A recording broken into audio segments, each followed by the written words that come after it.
सब चीजें होती हैं, कौन इसका संचालक है जो वहाँ देवलोक में बैठ गया है जाके ये सारी व्यवस्थाएं करने के बाद, आपने निश्चित रूप से इस विषय पर भी प्रकाश डाला था और मैं फिर आग्रह करूंगा कि आपका मार्गदर्शन मिले।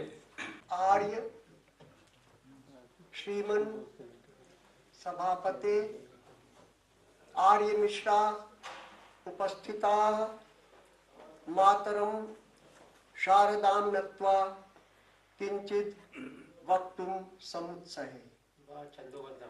यो नदित्यदिजो वेदम अन्यत्र कुरुते श्रमं जीवनेव स शूद्रत्वं आशु गच्छति सान्वयः इति मनोर्वचः स्मृत्वा वेद सेवा कृता मया अनन्तस्य तु वेदस्य किंतु पारं न दृश्यते। स्त्री शूद्र द्विज बंधूनां त्रयी न श्रुति गोचरा अतो भगवता गीता गीता सुगमया गिरा। सरलीकरणस्य प्रक्रिया अस्माभिः पूर्वं कृता। कथम ऐश्वर्यस्य समग्रस्य धर्मस्य यशसः श्रियः ज्ञान वैराग्ययोश्चैव भगवती षड्दायिनी। इदं वेदस्य सर्वस्वं गीताया सारमेव च यज्ञार्थात् कर्मणोऽन्यत्र लोकोऽयं कर्म बन्धनः। द्वाभ्यां जगत् सर्वं विद्यया चाप्य विद्यया विज्ञान सहितं ज्ञानं गीतायां गीयते ततः। अग्नौ सोमाहुतिर्यज्ञ प्रवर्ग्य जायते ततः यज्ञ शिष्टाशीलः संतो मुच्यन्ते सर्वकिल्बिषैः। यत्र योगेश्वरः कृष्णो यत्र पार्थो धनुर्धरः तत्र ब्रह्म च क्षत्रं च सम्यं च उच्चरतः सः। गीतायां वेदे च साम्यं कथमस्ति? केवलाघो केवलादि भवति इति श्रुतिर्यतः भुञ्जन्ते तेत्वघं पापा ये पचन्त्यात्म कारणा। कथम गीतया श्रुते व्याख्यानं कथम कृतं? सरलया भाषया। समानी वै आपूति समाना हृदयानि वै परस्परं भावयन्तः श्रेयः परम अवाप्स्यथ।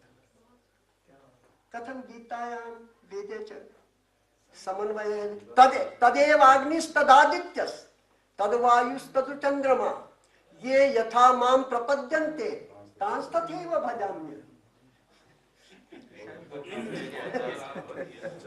कथम गीतायां वेदे च समानता कथम च गीतायां वेदस्य सरलता पूर्वमेव विहिता अस्ति। त्रय्यां सर्वाणि भूतानि त्रयं ब्रह्म सनातनम् त्रयी धर्मञ्च त्रैविद्या आचरन्ति सुखप्रदम्। यत्रिमे ब्रह्म च क्षत्रं च उभे श्रियम् अश्नुताम् तत्र श्री विजयो भूति ध्रुवा नीति मतिर्मम। धन्यवाद।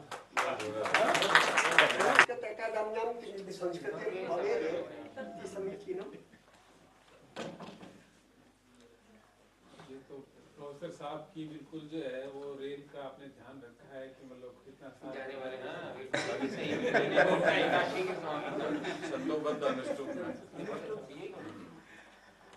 आपकी बात को तुलसीदास जी ने भी ये कहा है कि जो गुण रहित सगुण सो कैसे और जल हिम उपल बिलग नहीं तैसे।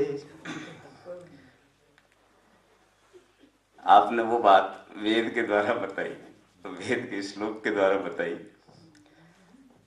अब मैं आमंत्रित कर रहा हूं इस कार्यक्रम के अध्यक्ष देवर्षि कलानाथ जी शास्त्री को, क्या आशीर्वचन के द्वारा। सर्वे मान्याः भार्गव महोदयानाम् अनुष्टुप् बद्धस्य भाषणस्य अनन्तरं किमपि वक्तव्यं नावशिष्यते। किंतु आदिष्टो हम इसलिए कुछ निवेदन करना चाहूँगा। हमारा सौभाग्य है कि पूरे 5 दिन जो मार्गदर्शन मिला और जो छाए रहे वो तो हैं डॉक्टर दयानंद भार्गव साहब, किंतु हमारा सौभाग्य है कि ओम प्रकाश पांडेय जी बराबर उपस्थित रहे। मुझे तो आंखों को कानों को विश्वास नहीं हो रहा था जब सुना कि आज भी बराबर है, अब पधारेंगे। शुक्ल जी यहाँ पधारे, उनका बराबर राजस्थान से स्नेह हमने सुना ही है। तो मैं तो बहुत बहुत बधाई देना चाहूँगा आयोजकों को कि बहुत सार्थक यह समागम रहा 5 दिवसीय। इस समागम में मूलतः तो हम लोग ज्ञान कांड में ही डूबे रहे। ज्ञान की सरिता अद्भुत है, समुद्र है वो। तो वेद जो कर्मकांड है उसको ज्ञान कांड में परिणत कर दिया बराबर 5 दिनों तक निरंतर। बहुत गहराई में, जैसा मैं निवेदन कर रहा था, भार्गव साहब का जो आपने निरंतर प्रेजेंटेशन देखा वह अनेक वर्षों की तपस्या का परिणाम है, अलग अलग क्षेत्रों का समन्वित। जैसे मैंने कहा, हम सब लोगों की दृष्टि हमेशा ये रहती है कि इसमें से कहाँ से किसका अप्रोच क्या रहा। ये चीज तो ब्राह्मण ग्रंथों से आई है, ये वेदांत का उसमें है, ये बाद के शास्त्रों का है, षट दर्शनों का, सबका समन्वय, वो चीज बिल्कुल अलग है। किंतु उसका ये चमत्कार नहीं देखने को मिलता है। डॉक्टर श्रीकृष्ण शर्मा जी, राजेंद्र मिश्र जी बैठे हुए हैं, विभिन्न क्षेत्रों के तलस्पर्शी विद्वान। तो ये चीज मधुसूदन ओझा की देन थी। अब तक अंग्रेजों के द्वारा जो बताया गया वो ये था कि वेद की संहिता भाग तो ये है, उसमें अमुक अमुक चीज बिल्कुल भी नहीं है। और घोर आश्चर्य की बात है, हम लोग जब पढ़ते थे तो हमें विश्वास नहीं हुआ। उनका ओंकार शब्द वेद में कहीं नहीं है, प्रणव शब्द वेद में कहीं नहीं है, संहिताओं में ओंकार नहीं है। उपनिषद से ओंकार शुरू हुआ और वेद के साथ ऐसा जुड़ गया, उसे आप अलग नहीं कर सकते। कर्मकांड बिल्कुल अलग विधा है। तो वेद जो 5000 वर्षों से जिसकी डॉक्यूमेंटेड हिस्ट्री है, उसका आयाम इतना विस्तृत है कि कभी भी उसके साथ न्याय नहीं हो सकता। अनेक वर्षों तक आप उन पर निरंतर चर्चा करें तो नहीं हो सकता। तो यहाँ उसके मधुसूदन जी ने उसमें जो ज्ञान निहित है उस पर काम किया। कर्मकांड सारा और आज के जीवन से जो जुड़ा हुआ है, बच्चे से लेकर ऊपर तक, जिसका थोड़ा सा आपने नमूना आज राजेंद्र मिश्र जी के उसमें देखा। मैं भी हमेशा कहा करता हूँ कि आहिताग्नि वेद का जो जीवन में वेद का जो प्रवेश है उसका प्रतीक एकमात्र रह गया है कि अंतिम क्रिया में घर से अग्नि क्यों जाती है। अब तो वो सब कुछ समाप्त होने वाला है। अब तो समाप्त होने वाला है वो इलेक्ट्रॉनिक वो जो क्रेमेटोरियम है, वो काहे को इतना सही भी लगता भी है कि इतना अधिक काष्ठ का अपव्यय होता है। कितने वृक्ष कटते हैं जब जाकर वो होता है, उसको समाप्त करना चाहिए। मनो अग्नि अंतिम क्रिया में मनो ईंधन से जो जलाई